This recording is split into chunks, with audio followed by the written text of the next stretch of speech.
नमस्कार मंडळी, मी आहे दीपाली आणि माझ्या चॅनलवर तुमचे स्वागत आहे.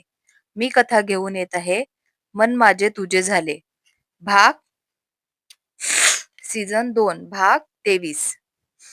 साहिल ते पण घरी पोचले. सगळे हॉलमध्ये बसले. नोकरांनी पाणी आणून दिले होते.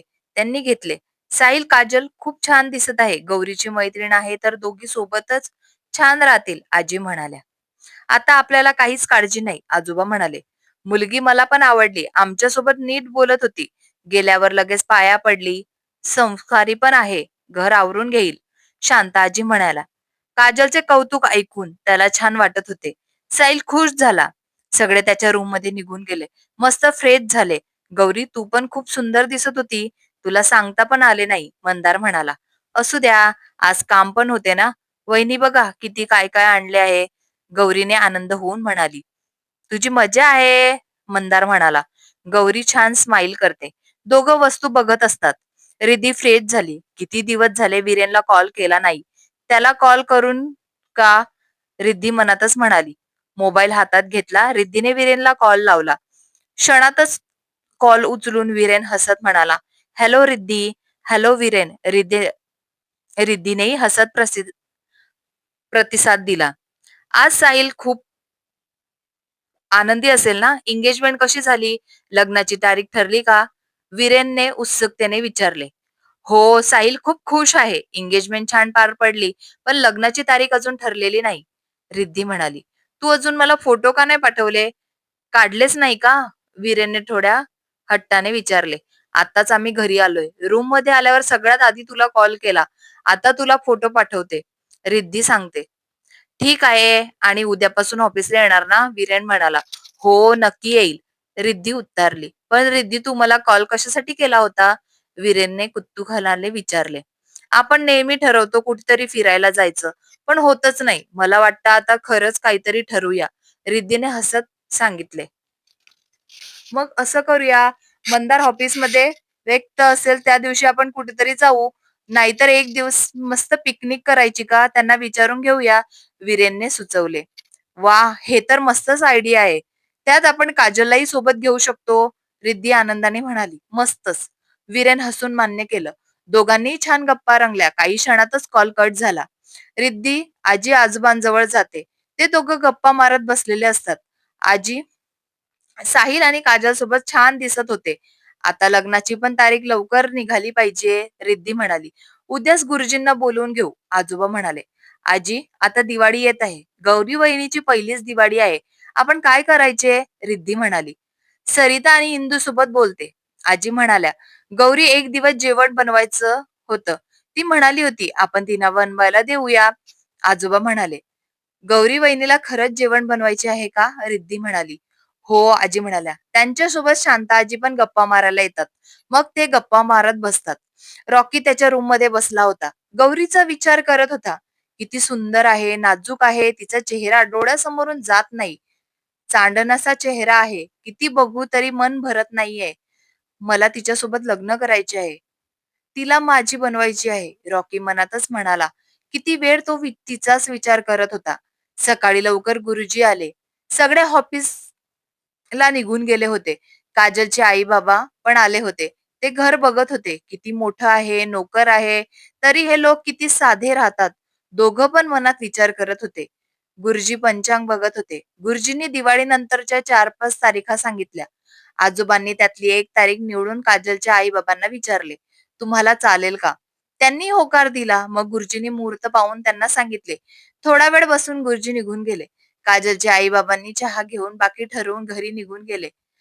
आई बाबा, आम्ही पण ऑफिसला जातो, विनायक म्हणाला. कैलास आणि विनायक ऑफिसला गेले.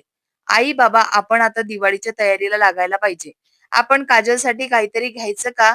ती आताच घरची सून आहे ना, इंदू म्हणाल्या. गौरी, काजल, रिद्धीला पण घेऊ, आजी म्हणाल्या. आपण मस्त शॉपिंगला जाऊ, सरिता लगेच म्हणाल्या. हे ऐकून आजी आजोबांना हसू लागले. शांता आजी एवढा वेळ शांत सगळ्यांचे बोलणे ऐकत होत्या. आता त्या म्हणाल्या, मला तुम्हाला काहीतरी द्यायचे आहे. सरिता, इंदू आजी आजोबांकडे बघत राहिल्या. त्यांच्याकडे काय बघता? खरंच मला तुम्हाला काही ना काही द्यायचे आहे, शांता आजी म्हणाल्या. सरिता आणि इंदूने होकार दिला आणि मग सगळ्यांच्या गप्पा रंगल्या. साहिल ऑफिसमध्ये गेला होता, पण त्याचे मन मात्र कामात लागत नव्हते. गुरुजींनी नेमकी कोणती तारीख काढली असेल, घरच्यांनी कोणती तारीख ठरवली असेल, हाच विचार साहिलच्या मनात वारंवार येत होता. काजल पण तेच विचार करत होती.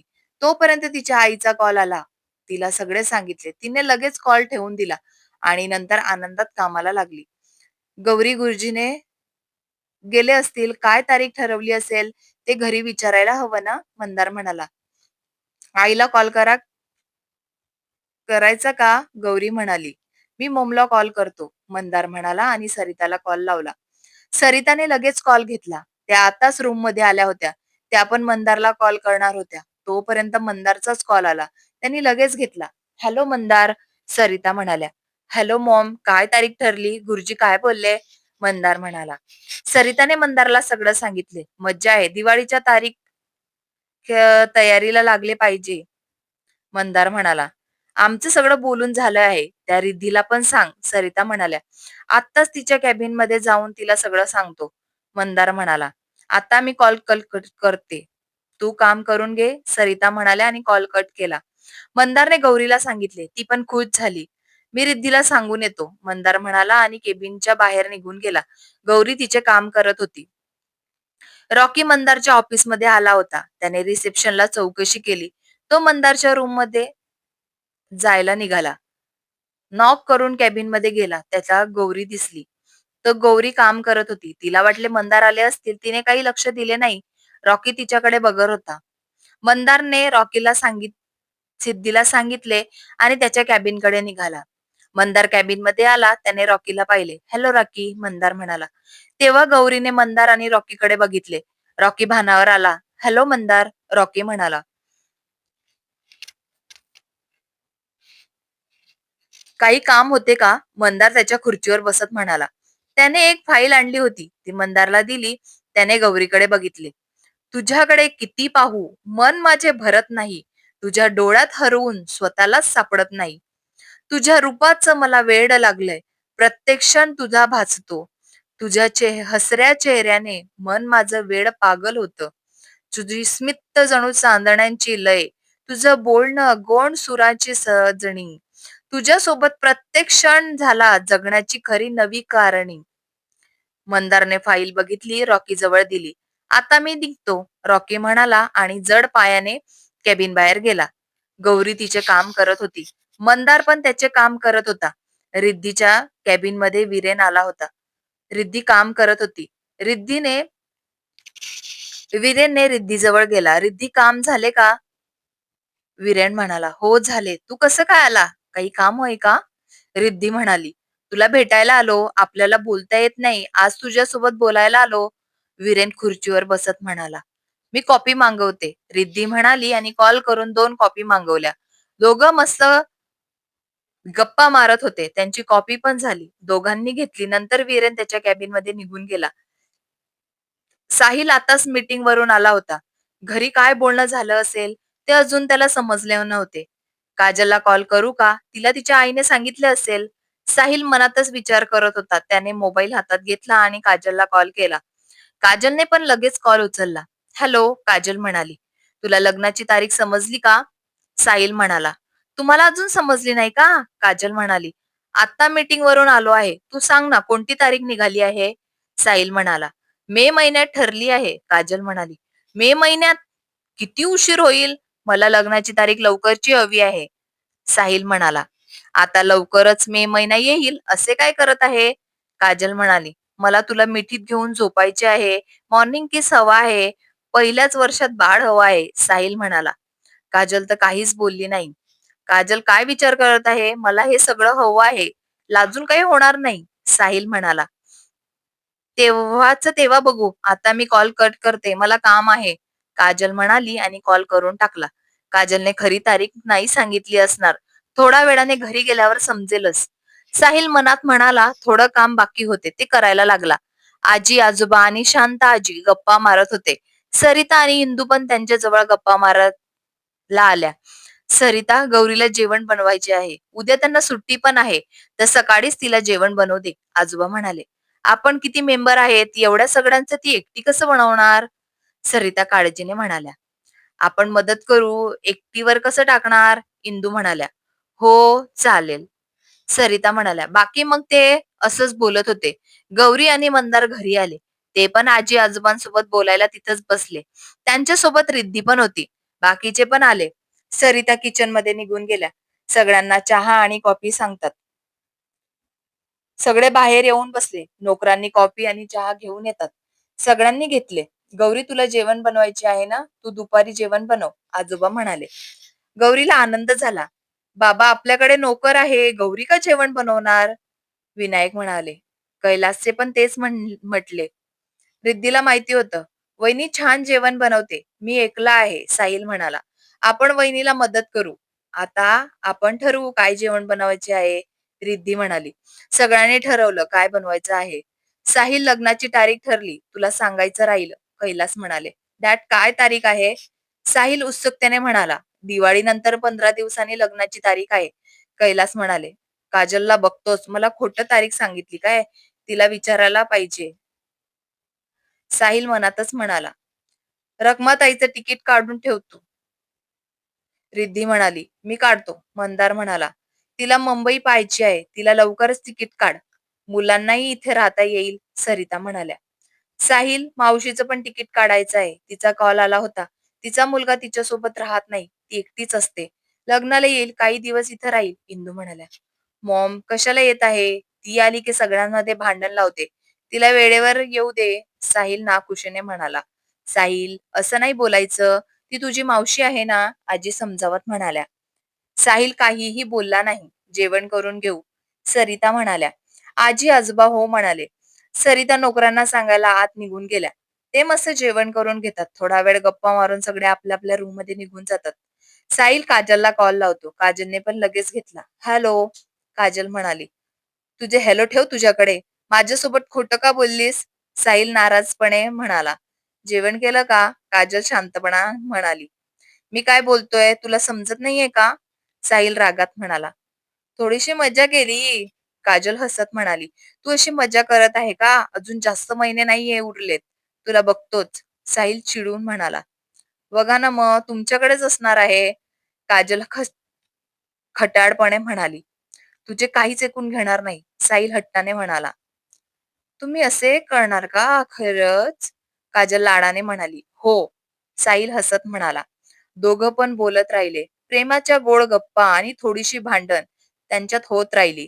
गौरी तिचं आवरलं होतं. ती मंदार मात्र तिच्याकडे एकटक बघत होता. गौरीने त्याच्याकडे पाहिलं आणि त्याच्या जवळ येऊन बसली. "असं काय बघत आहात?" गौरी हसत म्हणाली.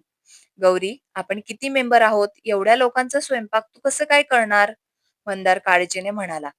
"सगळे मदत करणार आहेत ना. एक दिवस तर करायचा आहे. पण तुम्ही पण मदत करणार ना?" गौरी म्हणाली. "मला काही येत नाही. पण तू सांगशील ते मी करेल," मंदार प्रेमाने म्हणाला. गौरी हसली. "हो, चालेल." थोडा वेळ त्यांच्याकडे बघत राहून मंदार म्हणाला. "गौरी, मला तुला बाहेर फिरायला घेऊन जायचंय." "कुठे जायचंय?" गौरीने विचारलं. "एक छानशी जागा आहे. तुला तिथे घेऊन जाईल." मंदार गोड हसत म्हणाला. "चालेल, पण आता झोपूया. खूप दमली आहे." गौरी म्हणाली. "तू दमली आहे का? तुझा थकवा मी दूर करतो." मंदार खट्टाळपणे म्हणाला. त्याने गौरीला अलगद मिठीत घेतलं आणि दोघं त्यांच्या प्रेमाच्या दुनियेत हरवून गेले. "तुझ्या नजरेत हरवलो मी. तुझ्या जवळ आलीच उमलतो मी. किती लोकांचा संसार हा, तरीही हसत निभावशील ना? मी काही जाणवत नाही ग. तू सांगशील ते करशील मीच ग. थकशील म्हणते तू आता, माझ्या मिठीत विसरशील ग चिंता. तुझ्या श्वासात स्पर्श जडतो, माझं जग तुलाच अर्पतो. दोघं आपण या प्रेमात हरवून स्वप्नांच्या दुनियेत कायम राहू." रिद्धी रूम मध्ये मोबाईल बघत होती. तेवढ्यात तिला वीरेनचा मेसेज आला. रिद्धीनेही लगेच रिप्लाय दिला. "रिद्धी काय करत आहे?" वीरेनने विचारलं. "मोबाईल बघत होते," रिद्धी म्हणाली. "उद्या काय प्लॅन आहे?" वीरेनने विचारले. "उद्या गौरी वहिनी स्वयंपाक करणार आहे. आम्ही सगळे तिला मदत करणार आहे," रिद्धी सांगत होती. "मी येऊ का? मला पण गौरी वहिनीच्या हातचं खायचं आहे," वीरेन म्हणाला. "हो, ये ना. लवकर ये. तिला आधी मदत कर," रिद्धी हसत म्हणाली. "मला काही येत नाही, पण तुम्ही सांगाल ते मी नक्की करेल," वीरेनने प्रेमाने सांगितले. दोघं थोडा वेळ गप्पा मारत राहिले. नंतर कॉल कट झाला. पुढील भागात गौरी सगळे कामात मदत करतील की वाढवून ठेवतील? जाणून घेण्यासाठी ऐकत रहा. मन माझे तुझे झाले सीझन 2 भाग 23.